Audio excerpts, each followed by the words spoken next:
There was a Dakota uprising in 1862, I believe, in Minnesota, where the Dakota, who had been treated poorly by the traders, finally said they had enough. It was poorly organized. Their chief, Little Crow, said, you know, we're going to lose this battle, but I'll die with you. And they did. They got wiped out pretty badly. A lot of them captured.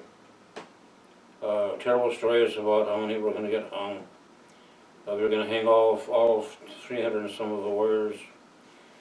Bishop Whipple from Minnesota went out and talked to his buddy, President Lincoln, said he can't hang 400 Indians.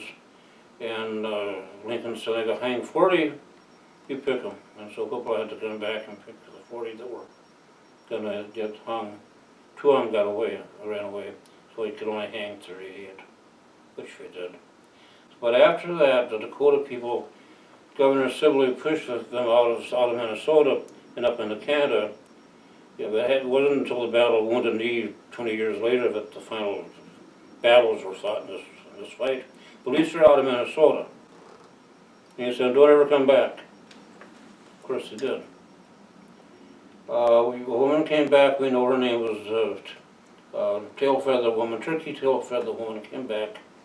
The Lake Mille Lacs area, just a few years after the uprising. God knows why she came back, but soldiers saw her and started writing down after her. She knew that if they caught her, bad things would happen.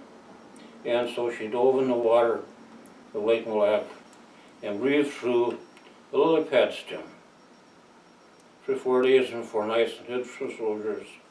Finally they left. And she'd had a vision 4 days, 4 nights, underwater, in which she saw a drum.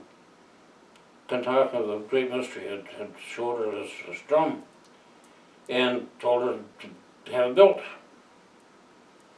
So when she got out of the water, she went back to her village over her sister and said, we got to build this drum. And they said, yeah, right, lady. No, she said, we got to build this drum. Finally, she persuaded some guys to build this drum. Big sucker drum, bigger than any drum we'd ever seen before. And once they got it and decorated just the way she saw it underwater, and then they said, so what do we got to do now? We're going to take it over to Red Lake and give it to the Chippewas. Are you crazy? You'll kill us. She said, are you warriors or what? Well, okay, so 4 of them took the drum. Too big to carry on horseback even. 4 of them took the drum, crossed about 300 miles from Sisseton up to the lakes, and sure enough, the Chippewas saw them coming.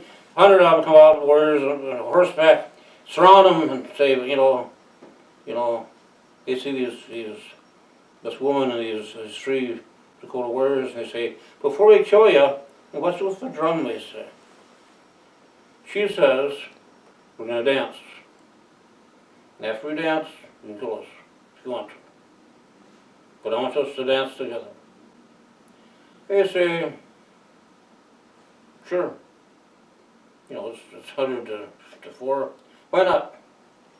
So it's we do a grass dance where you got to beat down the grass around so that you make a dance. And the grass dance typically is a pantomime where you act as ferocious as you can. Overact, react. I mean, white people don't get it. It's a humorous dance. You're acting, you know, and really you're laughing at each other. But it looks like it's a warrior's dance. And so we're doing this grass dance and we're laughing at each other, rolling around on the ground because we're so ridiculous. And the Dakota and the Chippewas say, we can't kill you Dakota guys. We laughed together. And we sent the word out that now the Dakota and the Chippewa were friends, and all that animosity and warfare stopped, just like that, because she gave the drum to the Chippewa. They took it back to their village. They said, you know, we've been having trouble with the trees up to the north, maybe it'll work there. They tried it out, let's dance together. By how it worked. We danced together, the animosity between the Chippewa and the trees stopped. Menominee heard about it. I said, you know, maybe we'll can we make a copy of that drum? And pretty soon That dance drum spread,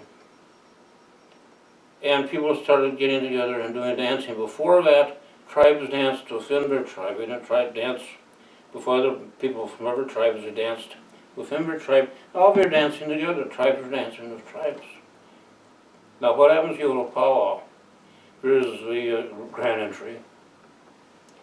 There's a dance. Usually it's a social dance where everybody's gone back to the dressing rooms to kind of refresh before the competitions start.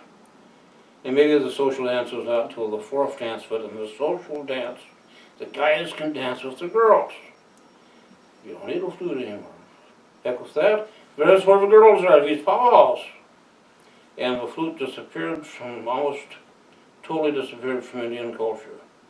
When the anthropologists were going around about 1800, talking to Indians about music, and nobody even mentioned the flute.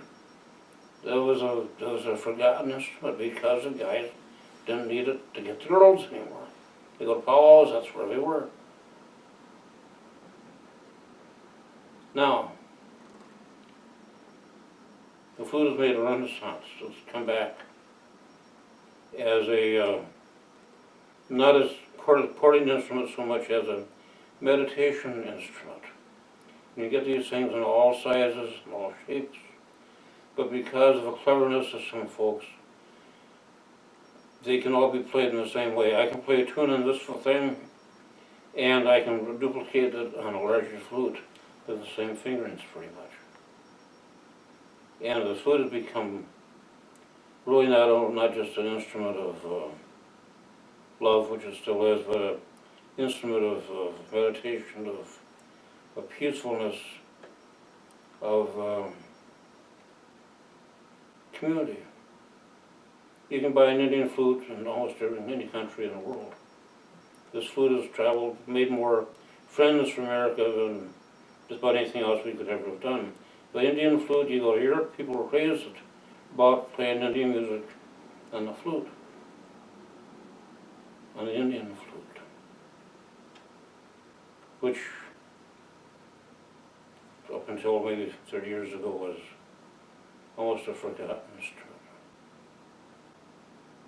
So that's the story about the powwows, and the flute, and the drum.